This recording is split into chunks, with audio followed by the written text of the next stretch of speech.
بسم الله الرحمن الرحیم.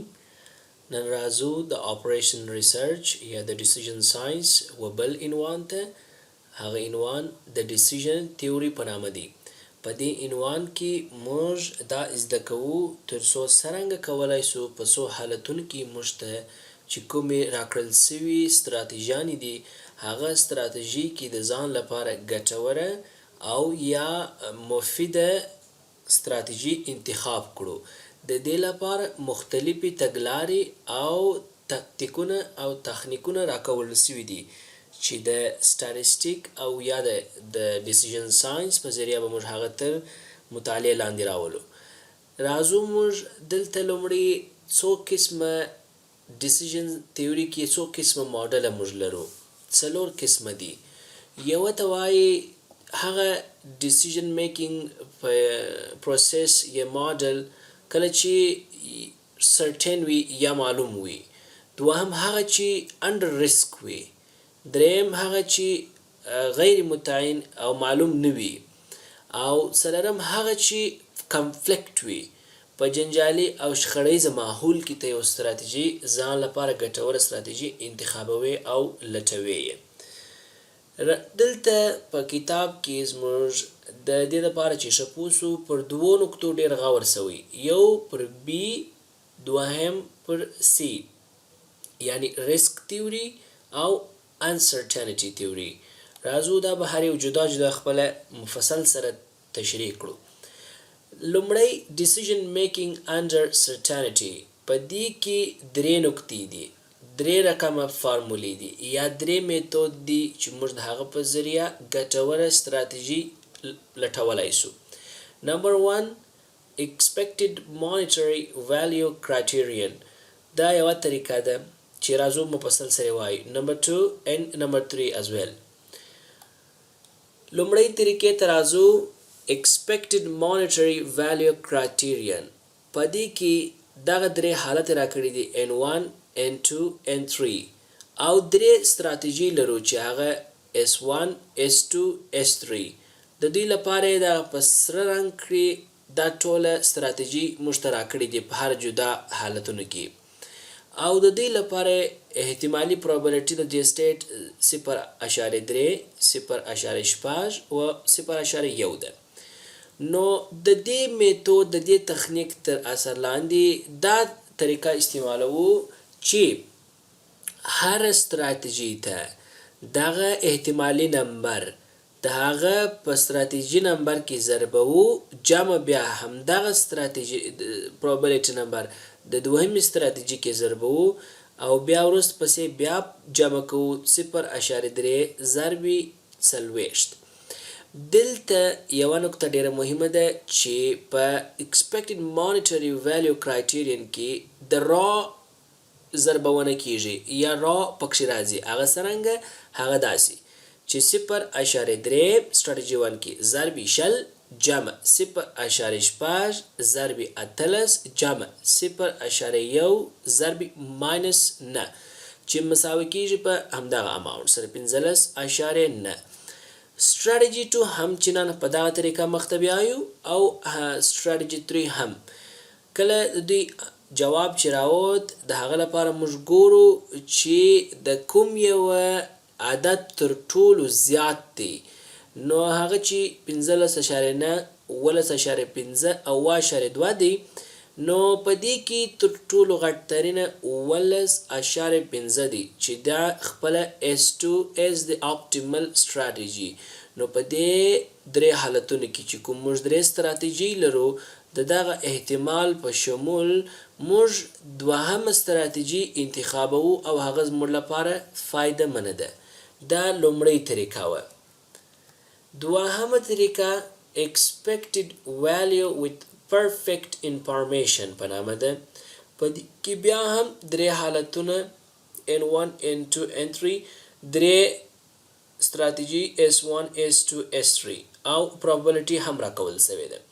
دلته بیا مهمه نقطه دا ده چې په هر کالم یا هر حالت کې د کالم چې دی لویترین ستراتیژي اماونټ لټوو، همچنان په دوهم حالت کې او دریم حالت کې. دغه ژړ رنګونه چې تاسو وینئ دا په هر خپل کالم کې تر ټولو غټ اماونټ دی. نو دغه غټ اماونټ را اخلو په پروبابلیټي په سټیټ کې ضربوو، جمع بیا دا همدلته ضربوو، حاصل دا ورسره ضربوو، بیا جمع کوو. د دې د ټولو جمله د ټولو جمع او یا ضرب څخه ټولو څخه وروسته د دې ځواب چې هر څه راووت هغه زموږ ویلیو اف پرفیکټ انفارمیشن یا VPI میتود یا د هغه ځواب دی. درېیمه نقطه چې ده په دې کې هغه د ویلیو اف پرفیکټ انفارمیشن VPI دی. دلته یو شی سهون غلط سوز ما څخه هغه دا دی چې 40 د دغه طریقې دی چې په دې طریقه مو اوس لاسته راوړ چې ژړ مو په دې کې تر ټولو لوړه ویلیو پیدا کړه، هغه مو په دې کې ضرب کړه، جمع همچنان دغه او هم دغه ټول سره جمع کوو، اماونټ راوته 40 نو ایکسپیکټډ ویلیو وذ پرفیکټ انفارمیشن راوېستل سو. دریم میتود پاریس کې دا دی چې هغه د VPI په نامه دی، ویلیو اف پرفیکټ انفارمیشن. دا میتود کې دغه 40 موږ راوېست، د دې څخه د لومړي میتود 11.15 چې موږ دلته راایستلی وو د ایکسپیکټډ مانیټري ویلیو کرایټیرین کې هغه ماینس کوو یا ډیډکټ کوو د 40 څخه چې دلته مو راوېستل. یعنی لومړی میتود له دوهم میتود نه ماینس کوو، ځواب کوم ځواب چې لاسته راځي هغه VPI میتود ځواب دی. د دې څخه زو و دوهم حالت ته هغه decision making under uncertainty. په دې کې موږ 15 طریقې لرو چې تر څو خپل ځان ته مفیده او ګټوره ستراتیژي پیدا کړو. لومړی maximum gain or minimax loss criterion همدا شکل دی. په دې کې لومړی موږ راځو په څلور حالتونو کې چې درې ستراتیژي لرو، په دې کې تر ټولو مینیمم پروفیټ پیدا کوو. هغه مینیمم پروفیټ په دې را کې 8 دی دلته لیکو.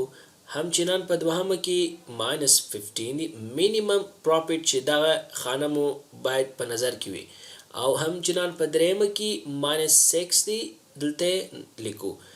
اوس نو د دې څخه وروسته په دې کې تر ټولو غټترینه یا ماکسیمم من خو مو پیدا کړ، بیا ماکسیمم په دا خاطر ته وایي چې په من کې ماکسیمم لویترین عدد ګورو، -6 -15 او 8 مو غټترین دی نو لیکو the maximum profit among these minimas is 80 corresponding to strategy 1. نو مطلب دا دی چې استراتیجی 1 زموږ لپاره فایده منده ده، همدغه استراتیجی انتخابوو. دا یو میتود دی په انسرټینټی کې. دوهم میتود د مینیماکس اور مینیمم لاس کرایټیرین په نامه دی. په دې کې هم څلور حالتونه دي او درې استراتیجی دي. عین سوال دی صرف دلته مینیمم پروفیټ دی، نو دلته به تاسو ماکسیمم پروفیټ ولیکئ. دلته موږ مینیمم پیدا کوي لومړی، دلته به تاسو ماکسیمم لومړی پیدا کوي. نو همچنان په دا دوام را دریم استراتیژي کې هم پیدا کوو. بیا وروسته په دې درویو کې موږ تر ټولو ماکس پیدا کوو، ځکه یې پلان ماکسیمم عدد پیدا کوي، بیا په هغو کې پسې ماکسیمم پیدا کوو چې 50 دی. 10 40 50 کې 50 دی، 50 موږ اپټیمل سولوشن دی او هغه زموږ ګټوره استراتیژي ده چې S3 ده.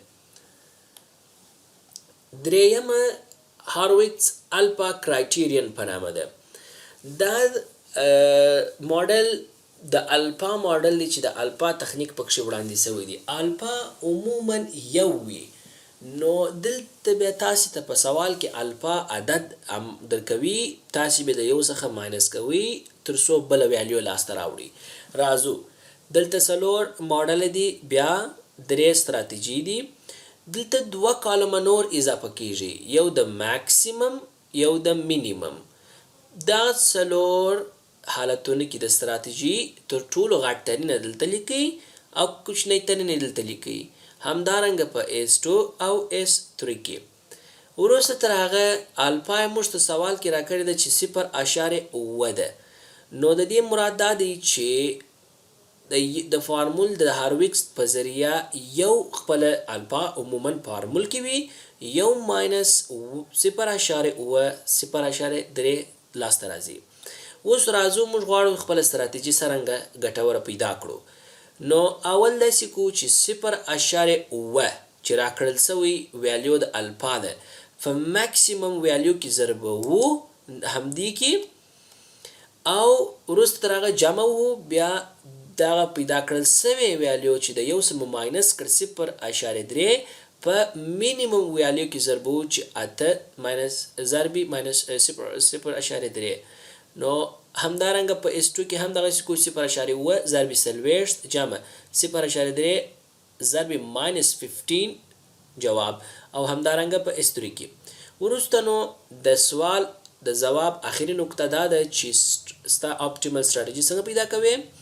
په دې ځوابونو کې تر ټولو غټترین او لویترین اماونت یا ویلیو چې هر پیدا سوله هغه ستا اپټیمل او یا ستا ګټوره استراتیجی ده چې ته به انتخابوي هغه 33.2 دی چې S3 همدغه استراتیجی ده. دې ته وایي هارویکس الفا کرایټیرین ماډل. څلورم میتود د لاپلیس کرایټیرین په نامه دی. په دې میتود کې عیني شان سوال مراوړی دی چې تر څو ستاسو لپاره اسانی پیدا کړي. په دې کې یو کالم اضافه کیږي هغه د ایوریج ایکسپیکټډ پروفیټ په نامه دی. په دې میتود کې موږ څه کوو؟ په دې میتود کې د څلورو تګلارو د څلورو حالتونو تګلارې او ویلیو چې راکړل سوی ده هغه سره جمع کوو د هغوی د اعدادو پر یا ان سایز باندې تقسیمو یعنی په لنډ توګه موږ وایو چې اوسط یې پیدا کوو. بعد لاغنه اماونت جواب دلته لیکو عیني شان په S2 استراتیجی ته او S3 استراتیجی ته راباسو. وروسته تر جواب تر ټولو غټترین ویلیو د ایوریج ایکسپیکټډ پروفیټ په کالم کې چې راوتل هغه به زموږ اپټیمل استراتیجی وي چې دلته 18.5 تر ټولو لوی ده او S3 دغه استراتیجی زموږ لپاره ګټوره حسابیږي. دې ته وایي لاپلیس کرایټیرین میتود چې څلورم دی. آخری میتود د مینیماکس ریګریټ کرایټیرین میتود دی. لږ قدر اوږده ده. په دې میتود کې عیني هغه شان سوال دی خو طریقه ډیره سمپل ده. اول په دې میتود کې تاسو د N1 تګلارې لپاره یا حالت لپاره خپلې د ریګریټ کرایټیرین یا پالیسی جوړوي یا استراتیجی انتخابوي چې څه ده. ریګریټ دلته د افسوس ته چې ته افسوس کوي په دې لږ قدر افسوس وکړي په دې استراتیجی کې. نو هغه داسې کو چې ریګریټ فارمولا د لارجست پروفیټ ماینس پی اپ فار S1 څرنګه په لومړي کالم N1 کې تر ټولو غټترین ویلیو انتخابوو هغه 50 ده. هاي نشان په نورو کې هم په دې کې 50 ده. بیا نو 50 د S1 لپاره د 30 څخه ماینس کوو. د S2 لپاره د 40 څخه ماینس 40 د 50 څخه ماینس کوو چې 50 ماینس 30 20 for S2 50 minus 40 10 او د S3 لپاره خپل 50 ماینس 50 صفر. دا ویلیو به یاد ساتو یو وار زو مخته هم هغه سوال دی د همدارنګه د دوهم د پاره پیدا کو لکه دلته موږ د S1 لپاره پیدا کړه N1 لپاره وسول اوس د N2 بیا د N3 او آخري د N4 کالم لپاره عیني پروسس مخته بیایو. نو دوهم راځو د N2 لپاره دی. N2 لپاره هم پروسس کو غټترین ویلیو پیدا کوو. غټترین ویلیو په N2 کې 20 ده. 20 د S1 لپاره minus 10 خپل 10 20 د S2 لپاره minus 20 minus کې مثبت 15 او 20 د S3 لپاره minus 20 خپل 0 چې دا نشته سول 20 minus 15 هغه اماونت دی دا 35 راځي دلته 10 غلط لیکل شوی چې 35 به اصلي جواب دی. او دریم د N3 هم د لپاره هم دا پروسیجر کو او د N4 لپاره هم دا پروسیجر کو. اخیرا کوم دغه سور رنگ کې چې کوم ویلیو لیکل شوی ده دا به د هر کالم لپاره په نیوی ټیبل کې بل واری بیا جوړ کړو. همداسې ټیبل به بیا جوړ کړو چې لومړی موږ لرو په N1 ته شل لس صفر نو S1 S2 S3 ستراتیجي به ولیکو N1 کې شل لس صفر په S2 کې لرو لس صفر N2 ته لس دا 15 دی نو 15 ځکه چې شل ماینس په ماینس کې مثبت شل 15 د مې 15 لس 15 صفر او N3 لپاره صفر 15 شپاړس آی نشان N4 10 0 هم دلته لیکو وروسته یو کالم بل اضافه کیږي په نوي ټیبل کې د ماکسیمم ریګریټ په نامه یعنی تر ټولو زیات چې تا افسوس کړی دی هغه کم ویلو کې دلته یو شی دی چې ما د ماکسیمم د پاره نه دی دا د مینیمم لپاره دی لږ دوه نقطې پکې سهون پاتې شوی چې یو دغه مثبت نیول کېږي او یو دلته مینیمم دی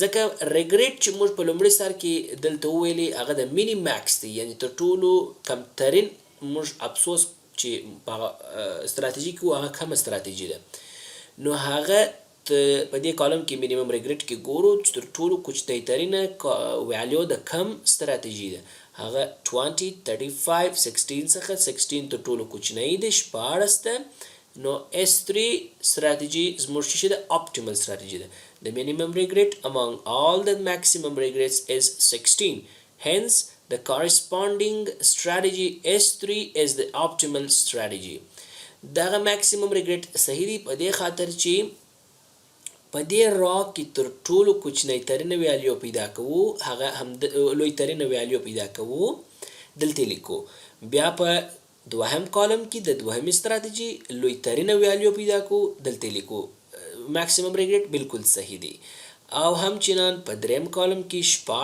14 لیکو ورسته تر هغه بل سټیپ چې دی بیا په دې ویلیو کې کوچنی ترینه پیدا کو 14 دی هغه زموږ به اپټیمل سټریټجی وي همدغه ټوله د ډیسیژن ماډل یا ډیسیژن تیوري تخنیکونه او فارمولې دي چې د هغه په ذریعه موږ ګټورې استراتیژي ځان لپاره پیدا کولای سو